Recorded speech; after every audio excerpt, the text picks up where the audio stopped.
يعني انا شايف كلش اشياء هواي بحياتي، بس مال سماعات تفهمك من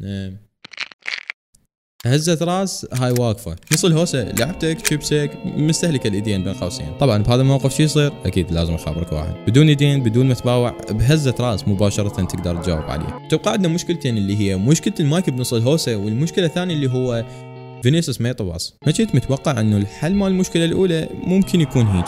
صوتي شلون يمك زين؟ اي تمام يعني واضح حلو، ماكو صوت الملعب وصوت المعلق. انا متوقع الصوت راح يطلع مفهوم، بس مو لدرجة وضوح ونقاوة بالموضوع. هاي هي 3 ميكروفونات من هواوي موزعة باستلام صوت دقيق يوصل لحد بيئة ضجيج 100 ديسبل. هاي هي الفري بودز البرو 4. كتجربة شهر كامل اقدر اقول لكم هاي تحفة فنية مو بس سماعات. والاخوان انا ودي اعطوك هذا اللون بطبقة حماية مانعة للتخديش، يحتاج عملية يسموها عملية التلبيد. هاي العملية تصير لمدة 3 ايام. هاي غير درجة الحرارة ال 1480 درجة سيليزية، واللي تولد لك شعور انه هاي دولمة مو سماعات.